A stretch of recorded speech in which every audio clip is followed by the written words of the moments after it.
네, 정치권 쏟아지는 뉴스의 이면들 분석하고 전망하는 시간 정치본색 심층토론. 오늘은 전혜연 우석대 대학원 개공교수 노영희 변호사와 함께하겠습니다. 안녕하세요. 네, 예, 안녕하세요.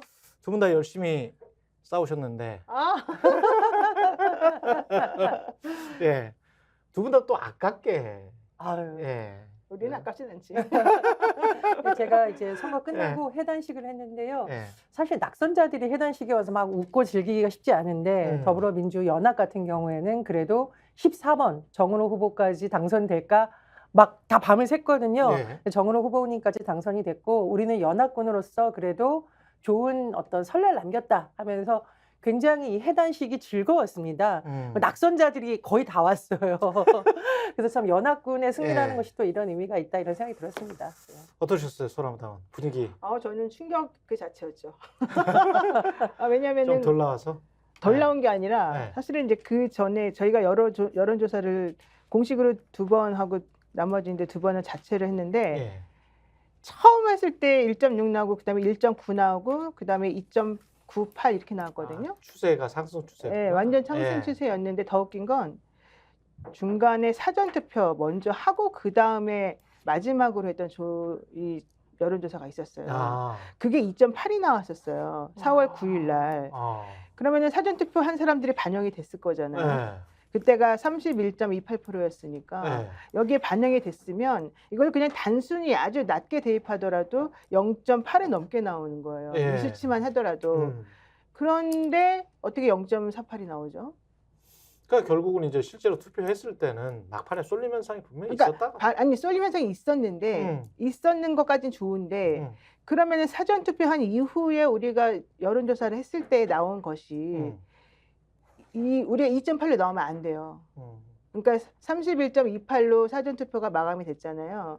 결과랑 뭐 여론조사를 이렇게 단순 비교하기는 그러니까 단순 비교하기 어려운데 이제 대강 그렇다는 얘기고 그래서 그렇게 하려면 예. 마이너스가 나와야 되거든요. 마이너스가 그렇지. 본투표에서. 그러니까 그런 것들이 좀 이해가 안 갔다는 이제 부분들 좀 예. 상식적으로 그다음에 일률적으로 전부 다 뭐 많이 떨어졌다는 건데 어쨌든 다 필요 없는 얘기고 그렇죠. 결국은 뭐 다 결과가 받아들여야죠. 예, 나왔으니까. 네. 근데 또 이상하긴 이상하다. 예, 이상하다. 대통령실도 지금 약간 좀 부정이나 부인하는 그런 느낌이 있는 것 같기도 해요. 결과에 관해서. 그렇죠. 예. 뭔가 이상하죠. 예.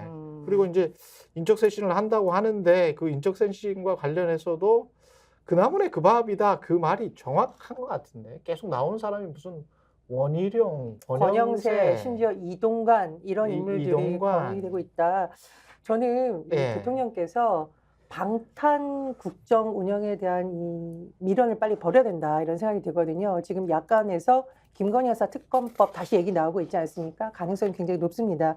그런데 제가 사실 올해 들어서 가장 충격적인 뉴스 중에 하나가 임시국무회의 부랴부랴 소진해가지고 김건희 여사 특검법에 관련해서 거부권 행사하는 쪽으로 부랴부랴 한 건데 어떤 일이 있었냐면은 불출석 장관들에게 사유서 제출까지 요구했었다고 한다.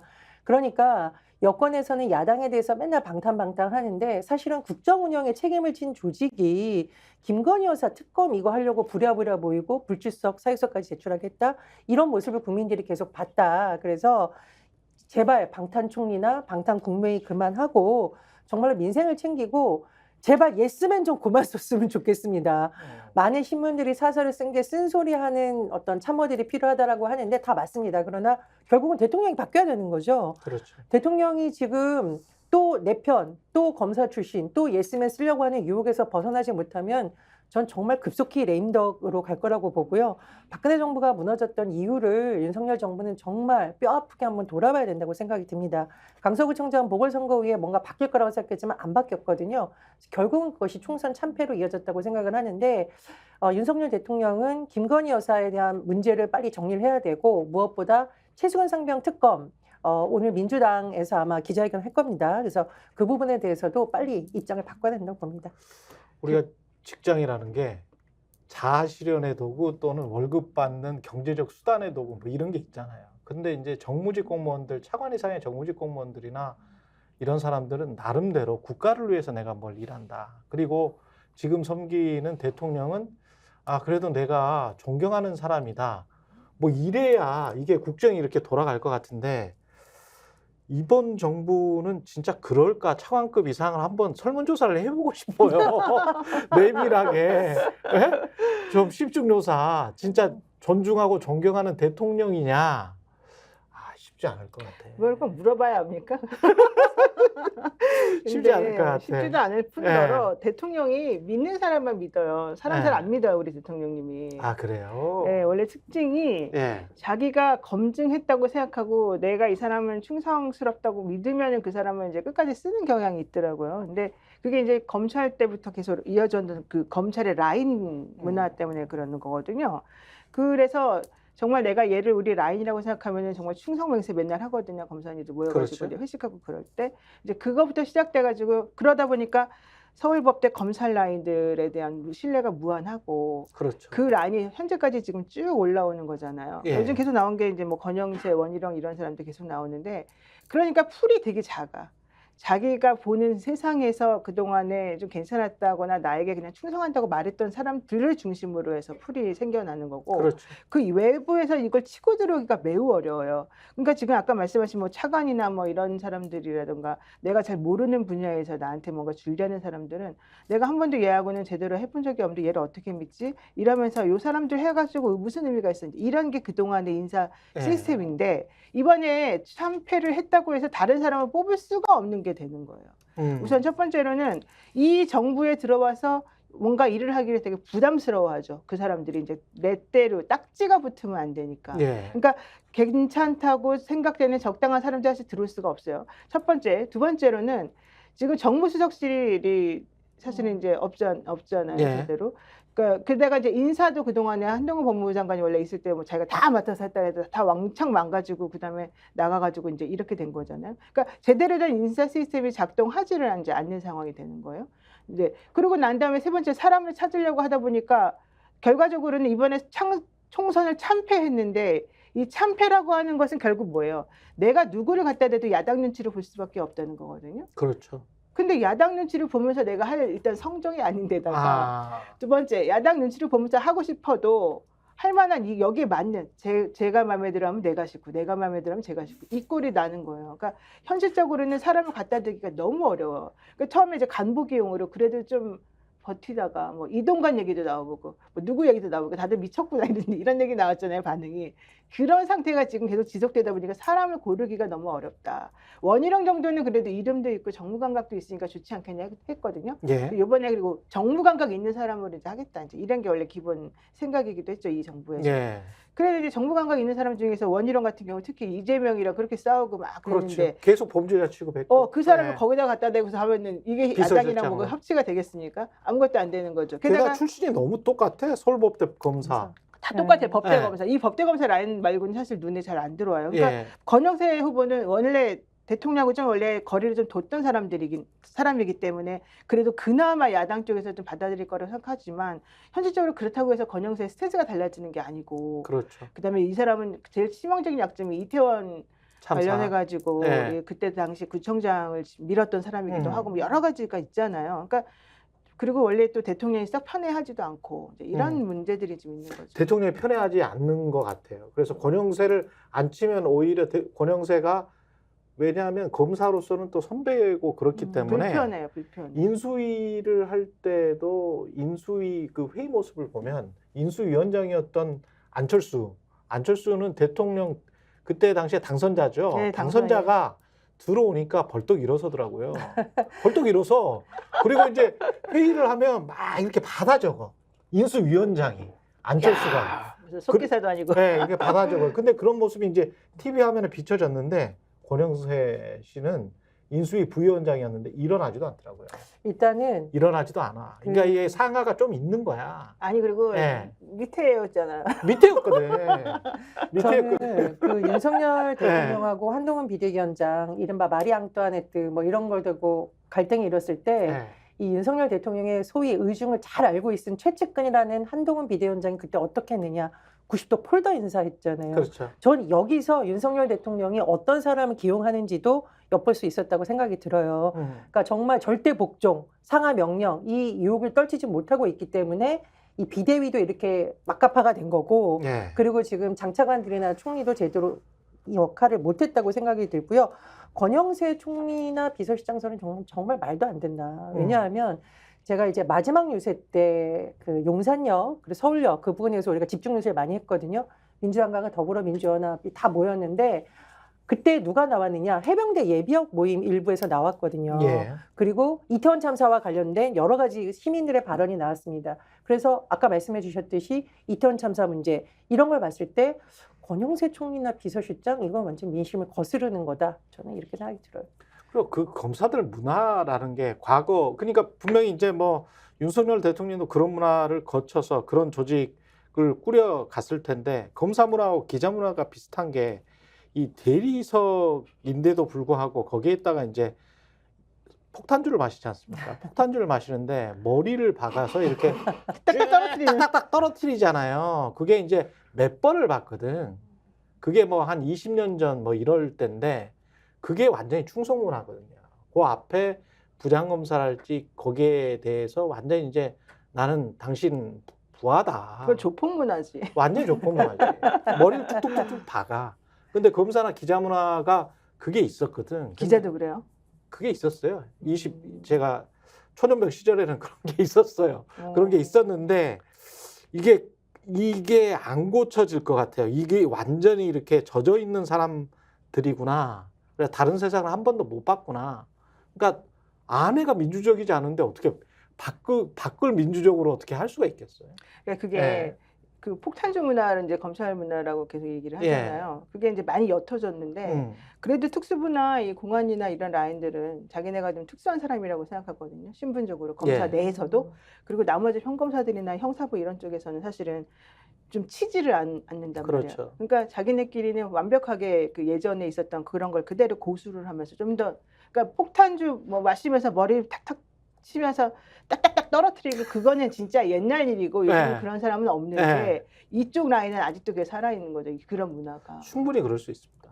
기득권일수록 그럴 수가 있어요. 그거는 뭐 몇 년 전에 어떤 대기업에서도 그 정도까지는 아닌데 네. 그렇게까지 이제 하더라고요. 그러니까 굉장히 좀 군대식 문화가 아직까지 남아 있는 게 한국이고 이분들이 변할 가능성은 없어. 변할 가능성은 없는데 뭐 어떤 정치적인 쇼 같은 거는 분명히 하려고 할 거거든. 그렇죠. 그러면서 이제 근데 그게 그 정치적인 쇼가 김한길, 이재호 뭐 이런 사람 아. 아닌가 그런 생각도 드는데 어떻게 보십니까? 이 사람들이 만약에 등용이 된다면. 나는 예. 이 얘기도 들었어요. 예. 어떤 전문가가 이낙연을 총리로 내세워야 된다 이런 얘기도 들었어요. 아, 그럴 수도 있겠다. 근데 그거는 완전히 미친 소리인 것 같아요. 네. 왜냐하면 지금 현재 그분에 대해서 이렇게 이 호남 민심이나 민주당 민심이 별로 좋지가 않은 상황이거든요. 그리고 좀 박주선 전 부위원장 얘기도 나오고요.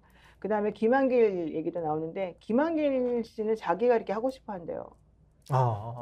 예. 이제 마지막이잖아요. 사실 그렇죠. 이제 그분 입장에서 보자면 그분은 이제 약간 변절했던 거잖아요. 민주당 입장에서 그렇죠. 보면은 그러니까 윤석열 대통령 라인으로 갈아타면서 예. 그리고 윤석열 대통령 입장에서 보자면 김한길 씨가 어쨌든 호남이나 이쪽 사람들의 정서를 잘 알 거다. 그리고 네. 조직을 잘 만들어준다.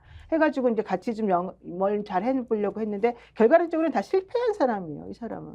예. 근데 이제 어쨌든 그래도 호남이고 민주당 사람들이 세력이 있을 테니까 이분을 좀 하면은 오케이가 받지 않을까 야당이. 근데 제가 보기에는 그거는 좀 본인들의 생각인 거고 그거 별로 썩 좋아 보이지도 않고 쇼잉. 한덕수 총리도 호남 출신이었잖아요. 그렇죠. 그럼 맨날 호남 총리만 해요? 예. 그것도 좀 말이 안 근데 되는 사실 거죠. 한덕수 총리는 국민들이 호남 총리로 기억하는 것도 아니고 하버드 총리로 기억을 하잖아요. 아니 보스턴 레드삭스 총리를 기억합니다. 저는. 보스턴 보스턴 레드삭스와 레드삭스. 뉴욕 양키스 간의 경기할 때는 경찰이 그렇게 많이 동원될 수 있지만 이태원 참사 같은 경우는 뭐 그러지 않을 수 있다라는 황당한 말을 아이고, 영어로 하셨기 너무- 때문에 그러니까 이게 이제 예. 대통령이 과거에 정부에서 청문회 통과했으니까 청문회 통과되겠지. 예. 아니면 호남 출신을 쓰니까 민주당 의원들이 좀 많이 동의해 주겠지라는 옛날식 사고방식을 갖고 있는 건데 아마 김한길 등용 이 인재설이 뭐 나오는 것도 제가 보기에 뭐 호남 민심을 안는다든가 민주당 의심인데 민주당 완전 바뀌었습니다. 지금 분위기가 예. 완전히 바뀌었고 호남에서 사실 이번에 보여준 민심을 참 민주당으로서는 좀 한번 돌아봐야 되는데 민주당에 대해서 물론 지지를 보내주셨지만 조국혁신당이 이만큼 뜬 거는 이 정권에 대해서 화가 나 있다는 거거든요. 맞아요. 정권이 예. 바뀌라는 거거든요. 그러니 이런데 김한길 국민통합위원장을 만약 등용한다? 이게 통합이 아니라 정말 불난 집에 부채질하고 화난데 기름격이다. 그래서 저는 이건 정말 대통령이 신중하게 인선해야 된다고 봅니다. 혹시나 윤석열 대통령이 뭐 거국내각을 꾸릴 가능성? 그거는 거의 불가능하죠. 윤석열 네? 대통령은 야당의 일부 예. 인사들을 범죄자 취급하거나 쉽게 말하면 색깔론까지 들고 나와서 지금 공격하려고 했던 아유, 거잖아요. 계속 그랬었죠. 아직도 예. 그런 인식을 갖고 있기 때문에 예. 제가 보기에 거국 내각이나 연립정부 구성은 좀 어렵다고 보고요. 어렵다. 현실적으로 그런데 여야정 협의체 같은 건 사실 만들어야겠죠. 그렇지 않고 지금 윤석열 정부 할 수 있는 게 아무것도 없어요. 아니면 그것도 어렵다라고 하면 야당 대표 빨리 만나서 야당을 존중한다는 뭐 쇼나 이벤트라도 해야 되지 않나 그런 생각이 나는 듭니다. 박지원 원장님이 자기가 하고 싶은 것 같아. 뭘 총리를? 총리를. 그분이 왜? 못해본 게 그건데 네. 하고 싶어 했었어요 옛날부터. 아니 뭐 총리나 국회의장 더 노리시지 않을까요? 아니 근데 지금 네. 안 돼요. 지금 연세가 많으신데 네. 지금 사선이가 그랬어요. 이번에 사선이가 됐잖아요. 그렇죠. 지금 이제 육선이 육선. 추미애도 추미애. 있고 저기 국민의힘에도 있어요. 예. 조혜진 의원인가 조경태 의원. 예. 안 돼요 일단 본인은 여러 가지 측면에서 이제 사실 지금 현재 거의 마지막이라고 봐야 되고 이번에 4년 후에 또 할 수 있을까? 그건 안 될 것 같고 힘들어요. 어쨌든 이제 본인은 하고 싶어 했었어요 옛날부터. 그리고 중요한 거는 거국내가 꾸려야 된다는 거는 그냥 말이 그렇지 현실적으로 이걸 어떻게 꾸려요? 이렇게 되면 더 난리가 날 텐데. 그렇죠. 누구를 네. 어떤 식으로 꾸려요? 전에서 막 내각 얘기하고 이러는 사람 보면 좀 아니 헷갈리고. 거국내각을 꾸려서 법무부 장관을 야당이 임명하는 거야. 야당이 지명을 해. 그래가지고 대통령이 받아들여. 그리고 특검이고 뭐고 할 필요 없이 검사들이 그냥 다 하는 거지. 검사들이 제대로 수사를.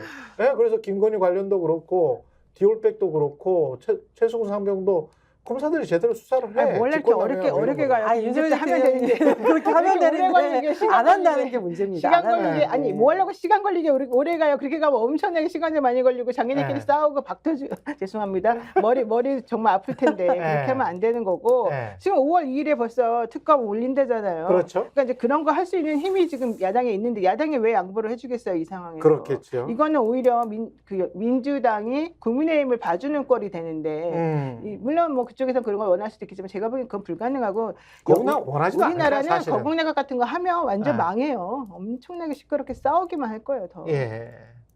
일단 그러면 만나기는 할까요? 여야 그러니까 대통령과 이재명 만나기 대표. 싫대잖아요 지금.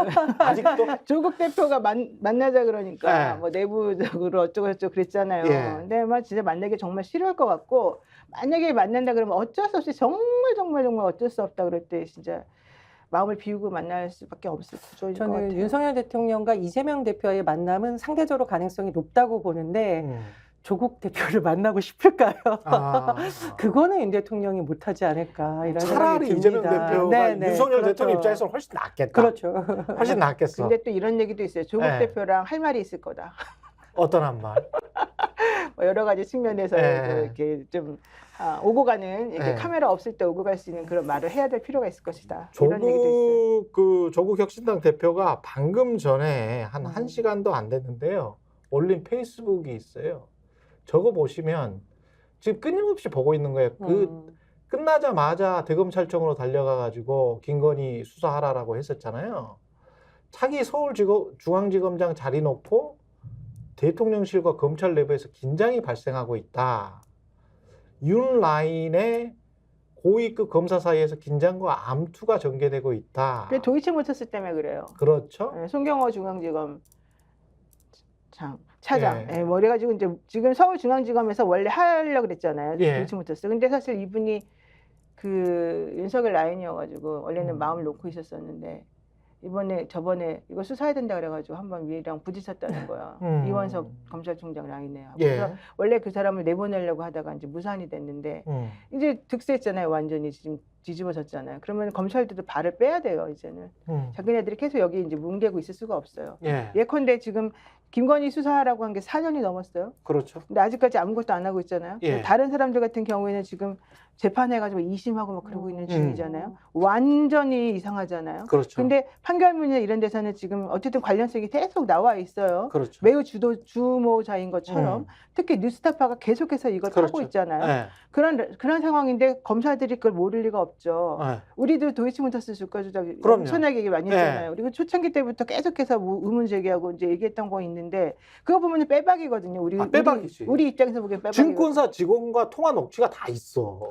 제가 예. 보기에는 이 권력기관 내부에서부터 이런 정보가 계속 흘러나올 가능성이 매우 높다라고 봅니다. 그래서 예. 검찰, 국정원, 뭐 심지어 국세청, 감사원 이런 데서 그동안 알려지지 않았던 소식들이 야당을 통해서 굉장히 많이 흘러나올 가능성이 있는데 저희 후보 중에 국정원 출신 후보가 계셨거든요. 네. 그래서 굉장히 깊은 얘기를 듣고 권력에 따라서 국정원이 어떻게 움직이는가 이제 제가 공개할 수는 없지만 충분히. 그런 흐름이 충분히 있기 때문에 충분히. 전 이게 충분히 이제 권력의 누수를 보여준 한 장면이고 조국 대표가 저런 글을 올린 것도 정보가 지금 계속 새어 나오고 있다라고 저는 봐요. 내부에서 그렇죠. 검찰 내부에서. 검찰 내부에서 정보 아니면 어떻게 저런 뭐 암투가 음. 벌어지고 있다라는 말을 하겠어요. 예.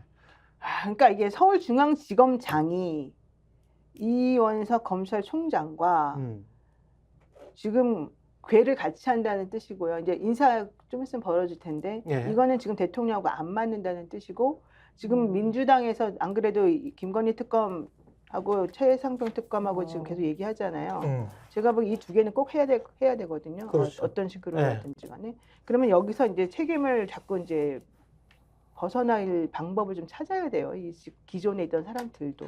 근데 검사들 입장에서도 지금 말씀하신 것처럼 김건희 지키기나 최수근 상병 사건 같은 경우는 그냥 나 몰라라 뭐 이렇게 할 수는 없는 거 아니에요? 특히 김건희 같은 경우는 아니 도이치모터스 주가 조작하고는 거의 다 나왔어. 관련자 불러가지고 특히 이제 김건희 불러가지고 당신 이거 인지한 거 같은데 이미 인지한 거 같은데 인지한 거 아니냐? 뭐 인지 못했다 그러면 아니 증권사 녹취록에 보면 당신이 이렇게 말했는데 그러면 이 정보는 뭐냐? 그리고 이렇게 이 정보 듣고 바로 실행하지 않았느냐? 왜 그런 거냐? 뭐라 그러겠어요 이걸? 그러니까 검사 출신들도 네. 눈치를 볼 수밖에 없고요. 제가 보기에 여당 내에서도 분명히 기존과 다른 기류가 형성이 될 거라고 보거든요. 예. 그러니까 최승훈 상병 특검은 뭐 말할 것도 없고 지금 보니까 조경태 의원이 이거 찬성한다고 또 인터뷰가 지금 나왔더라고요. 네. 그럼 김건희 여사 특검에 대해서도 내부에서 분명히 뭔가 다른 목소리가 나올 거고 지금 국민의힘 의원들 또는 당선자들 입장에서는 윤 대통령 계속 보호하기엔 다음 지방선거도 굉장히 부담스러운 측면이 있습니다. 예. 벌써 그 얘기 지금 내부에서 나오고 있거든요. 그래서 이 야당이 압도적인 의석을 확보한 것도 영향이 있고 검사들 입장에서 눈치를 볼 거고 여당 내 움직임도 분명히 저는 기존과는 변화가 있을 거라고 봅니다. 지금 벌써 있어요. 이미 다 겉으로 이름 내어서 이거 해야 된다고 말하는 의원들이 지금 생겼잖아요. 어떤 당선자들도 생겼고. 예. 제일 잘 아시잖아요. 아니 근데 순서는 궁금해. 순서가 홍준표 시장이 계속 내놓는 저런 페이스북 메시지를 통해서 어떤 식으로 이거를 꾸려 나가려고 할까? 그래서 5월 되고 6월 되고 새롭게 개원을 하면 그 자리를 대신 차지할 사람들이 본인들도 필요할 거 아니에요. 근데 그렇죠. 홍준표 시장이 지난번에 한 3일 전에 한 저기에 모든 게 다 담겨 있다고 보는데 깜도 안 되는 한동훈이 들어와서 대권놀이 하면서 정치 아이돌로 착각하고 셀카만 찍다가 말아먹었다. 이 당 안에서 인물을 키우거나 찾을 생각은 하지 않고 인물은 나다.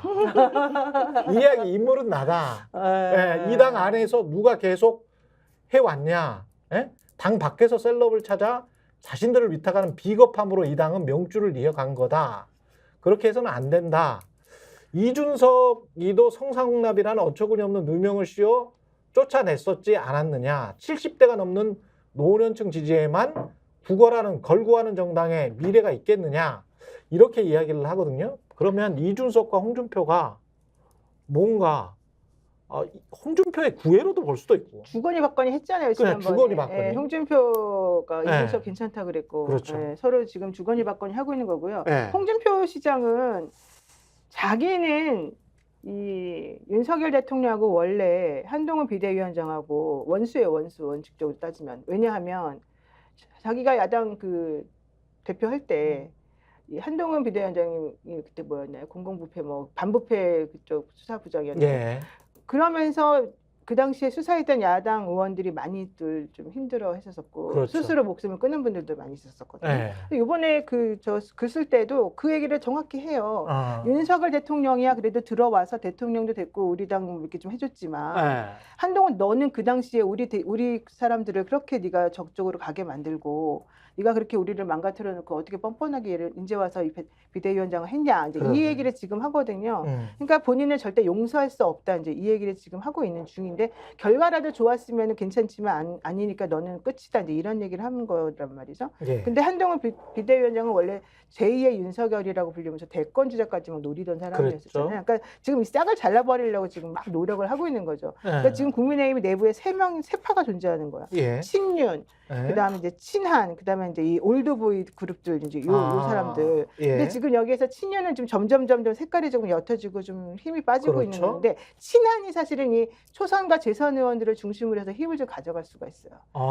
그렇잖아요. 이번에 선거하면서도 어쨌든 100석 미만이라고 하려고 그랬는데 108석 된 거는 예. 이 초선 재선의 힘을 얻어가지고 결과론적으로는 한동훈 비대위원장이 이종섭 사태라든가 이런 거를 좀 잘 정리한 부분이 있다 이렇게 예. 보는 거거든요. 예. 그리고 뭐 도태훈이 아니면 장해찬이 이런 사람들 다 제껴놓은 것도 있고 한동훈이 계속 그랬잖아요. 내가 했더니 결국 대통령이 양보해주지 않았느냐 뭐 이런 식으로 하고 책임은 또 대통령에게 물고 뭐 이랬잖아요. 그러면서 이 친한파들이 사실은 생각보다 많이 지금 살아남았고요. 그다음에 이제 옛날 사람들 뭐 나경원이라든가 뭐 건영사라든가 이제 이런 올드보이들 건성동이라든가 이런 예. 사람들이 좀 살아남았단 말이에요. 근데 홍준표 시장은 좀 인기는 없어요 내부적으로도. 예. 네, 그래서 별로 뭐 아니 늘 당 내에서는 인기가 없었던 분이시죠. 이 사람들하고 뭐 특별히 할 것 같지는 않고 이번에 예. 이제 한동훈 비대위원장을 까는 얘기를 하도 시원하게 하니까 예. 언론에서 다뤄주는 것 같은데 결과적으로는 앞으로의 싸움은 친윤파는 저는 아니라고 보고 예. 이 친한파와 살아 돌아온 노장파들의 싸움이다. 그러네요. 네, 이렇게 보여요 지금. 근데 예. 수도권에서 봤을 때 어쨌든 나경원, 안철수의 생환이라는 점을 이 국민의힘 내부에서 좀 주시를 할 것 그러니까 같습니다. 이게 바로 이게 뭘 생환파. 의미하는가. 그리고 예. 민심은 어떤 사람을 그래도 살려주는가. 그래서 홍준표 시장이 그것도 봤다라고 보고요. 제가 홍준표 시장이 국회의원일 때부터 취재를 했었거든요. 예. 이분이 큰 자부심이 있는 게 뭐냐면 본인은 비주류에서부터 당대표까지 됐다. 늘. 예. 단 한 번도 탈당을 한 적이 없다. 예. 나야말로 보수의 적자이고 그렇죠. 당 대표와 무슨 된적지만 네. 본인은 이제 거의 보수의 적자다. 그러니까 네. 다른 당에 가서 해당 행위를 한 적이 없다는 식으로 늘 말해왔거든요.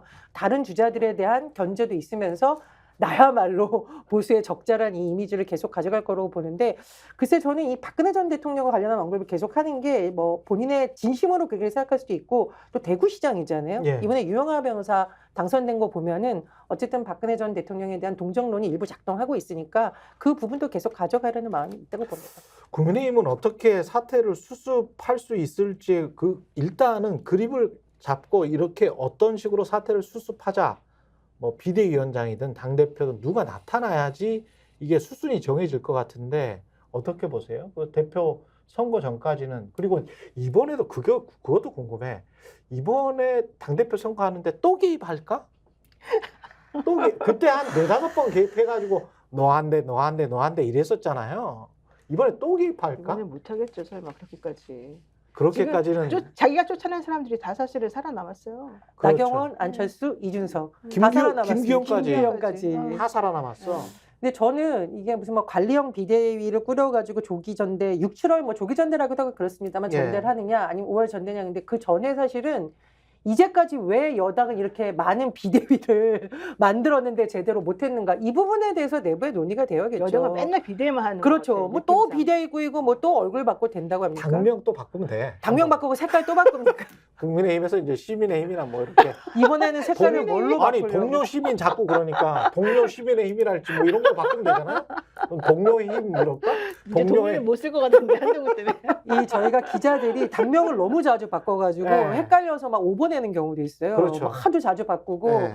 그 다음에 그것도 바꾸거든요. 슬로건 것도 바꾸고 네. 그래서 이빨 모양 논란이 일었었던 이런 것도 바꾸고 점퍼도 바꿔 있고 근데 이게 좀 본질적인 문제는 아닌 것 같아요. 예. 지금 보기에 윤석열 정부에서 국민의힘이 말 그대로 국회의 한 주요한 여당으로서 역할을 왜 못했고 어떻게 가야 되는지에 대한 내부 정립이 돼야 되겠지 한두 사람 데려한다고 이게 바뀌겠습니까? 용산과의 관계 정리도 빨리 필요하다는 생각이 드네요. 탈당 카드가 그래서 있는 거죠. 탈당 카드가. 네, 대통령 이제 출당시키고 탈당시키고 우리는 이제 선 긋고 음. 대통령하고 국민의힘은 다르다.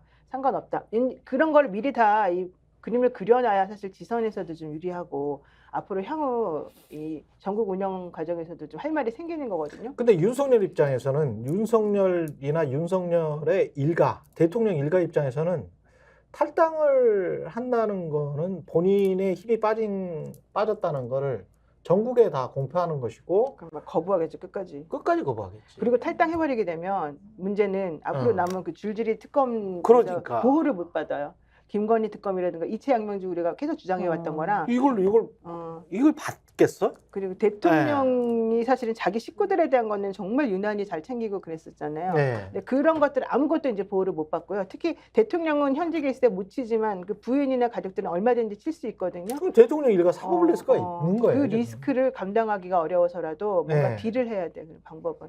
근데 딜을 할 게 있나? 근데 이제 지금 리얼미터 지지율 가지고 지금 리얼미터 네. 여론조사 오늘 나왔잖아요. 네. 8일에서부터 12일까지 한 거 32.6%라고 하는데 이게 더 떨어질 가능성이 있습니다. 그렇죠. 그럼 말 그대로 선거 과정에서 잠깐 튀어나왔다가 몸 죽였던 뭐 탈당이라던가 대통령에 대한 정면적인 비판이 여당 내에서 나올 가능성이 훨씬 높아지고 그렇죠. 이제 원심력이 점점 강해지면 네.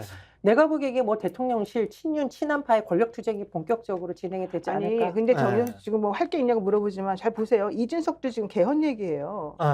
그리고 조국혁신당도 개헌 얘기해요. 그렇죠. 개헌 얘기의 골자는 4년으로 하겠다는 거야. 4년 중간제. 그리고 대통령의 임기도 원래 5년이었죠. 이제부터 4년으로 하자는 거야. 이전부터 지금부터. 근데 이제 현직 그러니까 지금이 적용되냐 마냐 그 문제죠. 원래는 그렇게 해주면 안 돼요. 네. 원래는 지금 현재 대통령은 아니고 그 다음부터 적용시키는 게 원래 맞는 거죠. 원래 맞지. 근데 그렇게 헌법적으로. 안 할 수도 있다는 뉘앙스를 계속 풍기잖아요. 그렇지. 그러니까 국회에서 뭐 다시 쓰면 되는 거 아니에요? 자기네 마음대로 하면 되니까. 네. 이 부칙으로 네. 이 헌법은 언제부터 적용된다 이러면 되는 거거든. 그렇죠. 그거는 국회의원들끼리 이제 할 수가 있는 거거든요. 음. 그러면서 결국 임기 1년 단축시켜 줄 테니까 네. 대신에 나머지는 조금 봐주면서 뭐 이제 이런 식으로 좀 들치고 들어갈 가능성이 좀 생긴다. 왜냐하면 이준석하고 조국혁신당이 계속 개헌 얘기를 하니까. 임기 1년을 봐준다는 임기 1년을 더 할 수 있도록 아니면 아니요, 5년을 앞으로 3년 4년으로. 남았으니까 네. 이제 2년만 남게 해주겠다. 그것도 길어. 아니 2년을 더 참으라는 거는 그것도 길어. 그러니까 한 몇 개월 해줄 테니까 뭐 이런 걸로 아니 안 난 되나? 싫어 그런 거. 근데 왜 이준석- 6개월을 왜 줘? 아니, 이준석 정확하게 하면 당선인이 라디오 인터뷰에서 3년 후에 뭐 대선 도전하냐? 네. 이런 식으로 질문이 가니까 3년 맞아요?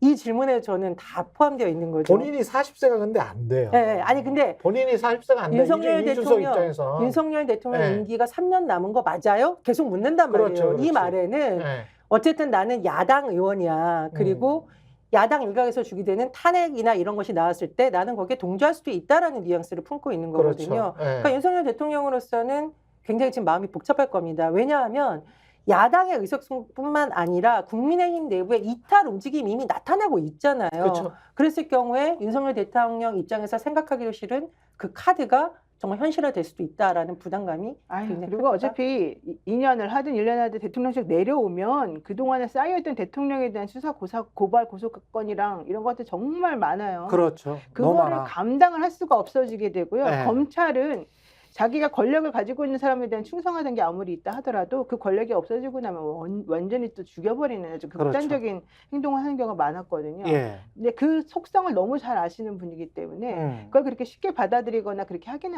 어려울 거예요. 근데 끝까지 버틸 거란 말이지. 버티죠. 끝까지 버티면 이게 전국 혼란이 이게 뭐 국민들은 감당해야 할 몫이 그다음에 이제 경제도 정말 지금 어려운 상황으로 가는데 뭐 정치 대통령은 전혀 경제에 대해서는 진짜 신경 안 쓰시는 거예요. 예, 정상화시킬 생각을 못 하고 있으니까. 그러니까 요번에 이제 제가 자꾸 더불어민주당 얘기를 할 수밖에 네. 없는데 4번에 임광영 후보가 국세청 차장 출신이에요. 아, 그래요? 그래서 제가 보기에 이제 조세 문제 이런 거에 대해서도 야당이 이제 날카롭게 파고들 거고 제가 말씀드렸듯이 요번에 뭐 조국혁신당도 그렇고 더불어민주연합도 보면은 많은 문제에 있어서 전문가들 어쨌든 들어갔습니다. 그럼 네. 이제 조목 실정이 나올 건데 이 세수 펑크 문제 총선 이후에 난 거 보고 저는 정말 어이가 없었거든요. 이게 숨긴다고 숨길 수 있는 문제가 아니잖아요. 그렇죠. 그래서 한쪽은 특검의 칼, 한쪽은 민생의 칼, 이 두 가지를 가지고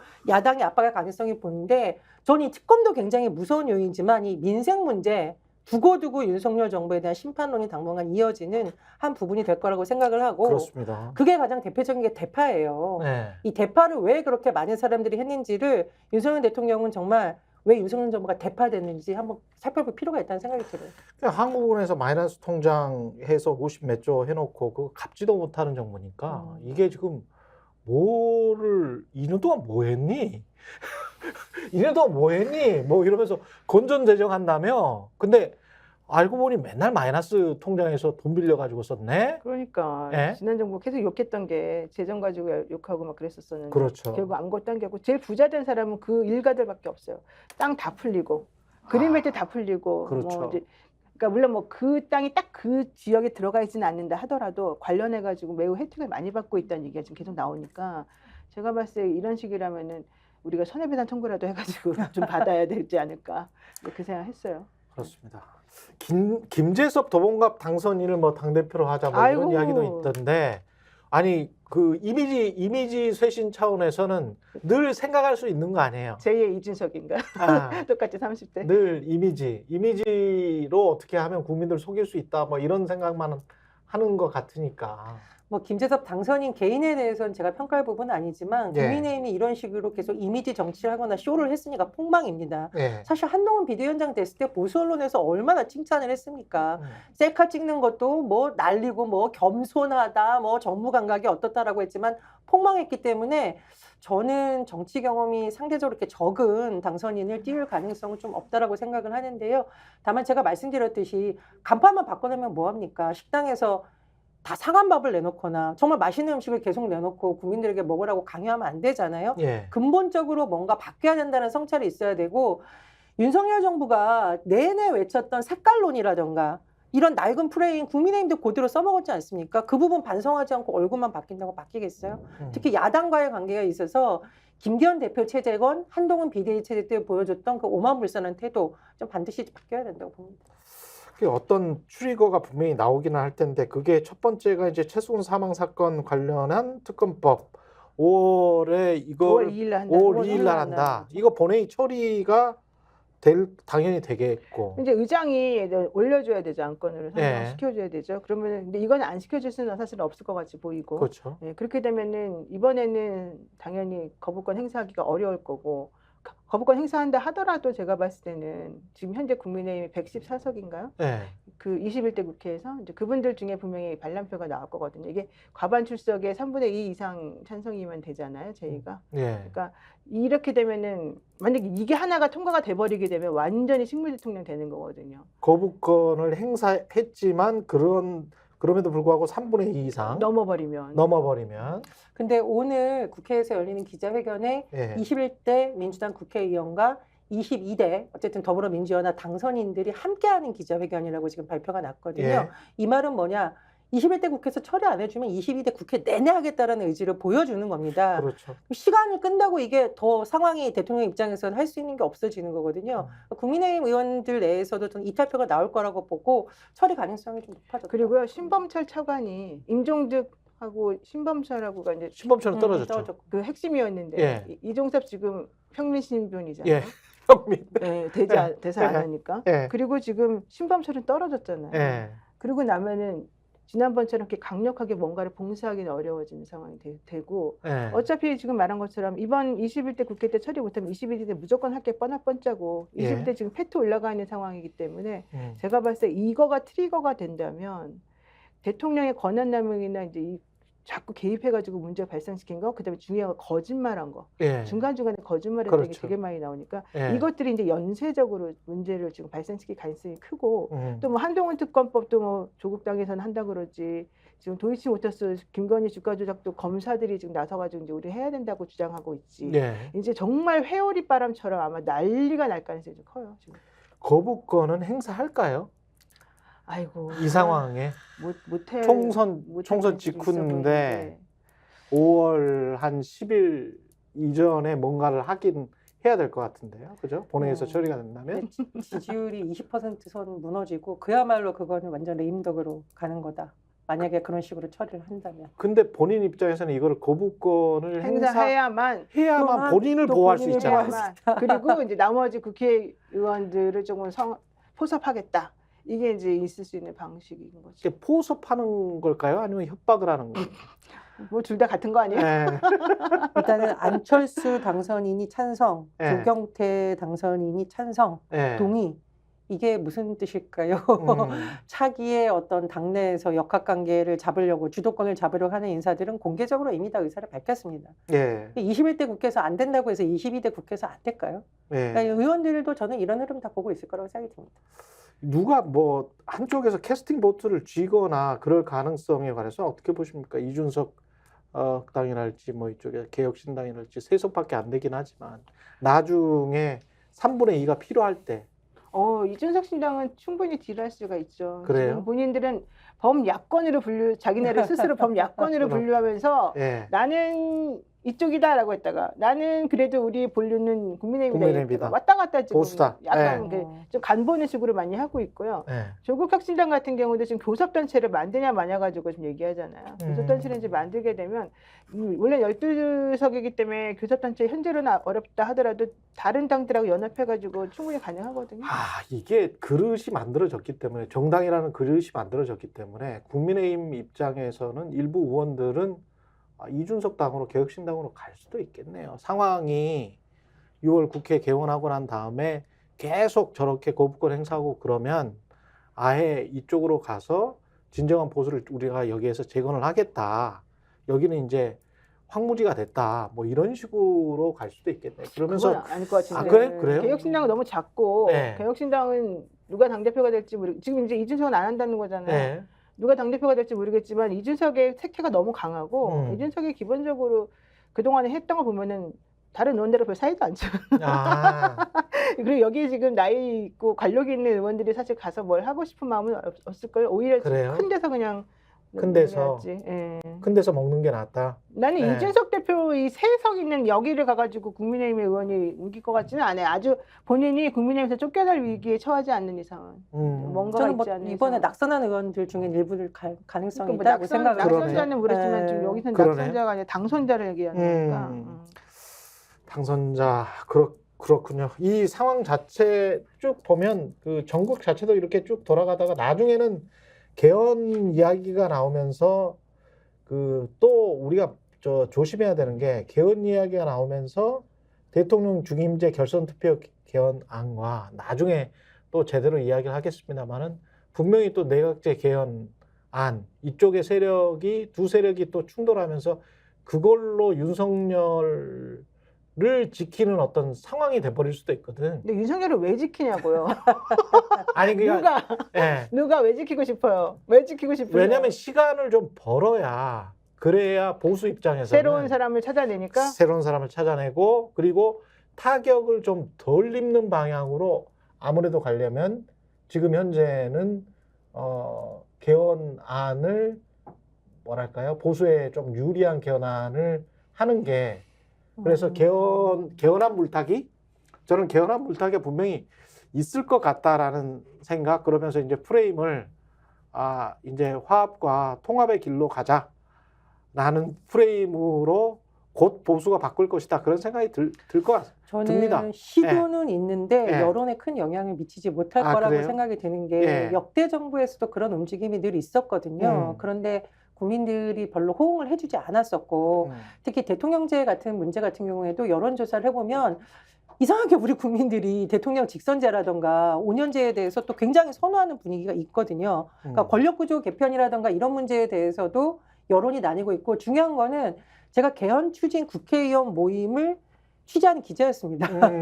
당시 이제 우윤근 원내대표가 그 핵심적인 역할을 했었고 보수당에서도 의원들이 참석을 했었거든요. 근데 동력이 그렇게 붙지 않았어요. 참석하는 의원들이 많음에도 불구하고. 그래서 저는 보수에서 이걸 띄울 수는 있지만 그게 뭐 판을 바꾸는 큰 기제가 되기는 어렵고 오히려 야권 일부에서 어떤 안이 나온다면 그 안이 조금 더 파괴적일 수 있다 생각이 듭니다. 알겠습니다. 알겠습니다. 여기까지 하겠습니다. 지금까지 전혜연 우석대 대학원 개공교수 노영희 변호사와 이야기 나눴습니다. 고맙습니다. 최근의 정치본색 내일 이 시간 다시 돌아오겠습니다. 고맙습니다. 너무 TV의 제가 홍보를. 정치본색. 다시 제가 말씀드리죠. 예. 구독, 좋아요, 사랑입니다. 예.